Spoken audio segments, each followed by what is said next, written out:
തൃശൂർ ചെമ്പുക്കാവിൽ നിയന്ത്രണം തെറ്റിയ ബൈക്ക് ഡിവൈഡറിലും കാറിലും ഇടിച്ച അപകടത്തിൽ യുവാവിന് ഗുരുതര പരിക്ക് പറ്റിയിട്ടുണ്ട്. ശ്രീജിത്ത് ശ്രീകുമാരൻ തൃശൂരിൽ നിന്നും ചേരുന്നുണ്ട്. ശ്രീജിത്ത്, എപ്പോഴാണ് അപകടം സംഭവിച്ചത്? വിവരങ്ങൾ.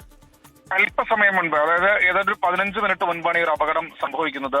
ചെമ്പുക്കാവ് ഭാഗത്ത് നിന്ന് അമിത വേഗതയിലാണ് ഈ ബൈക്ക് വന്നിരുന്നത് എന്നാണ് നാട്ടുകാർ പറയുന്നത്.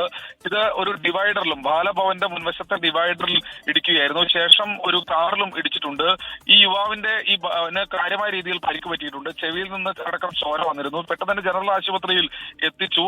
22 വയസ്സാണ് യുവാവിനെന്നാണ് മനസ്സിലാക്കുന്നത്. അവിടെ നിന്ന് എലൈറ്റ് ആശുപത്രിയിലേക്ക് മാറ്റിയിട്ടുണ്ട് എന്ന് മനസ്സിലാക്കുന്നു. ഈ വാഹനത്തിന്റെ, ഈ ബൈക്കിന് 2 സൈഡിലും നമ്പർ പ്ലേറ്റ് ഇല്ല. ഡ്യൂക്ക് ബൈക്കാണ് ഇടിച്ചിരിക്കുന്നത്. എന്തായാലും യുവാവിന്റെ നില ഗുരുതരമാണ്. അല്പസമയം മുൻപാണ് എലൈറ്റ് ആശുപത്രിയിലേക്ക് മാറ്റിയത്. പോലീസ് മറ്റു കാര്യങ്ങളെ കുറിച്ച് വിശദമായ അന്വേഷണം നടത്തി വരുന്നുണ്ട്.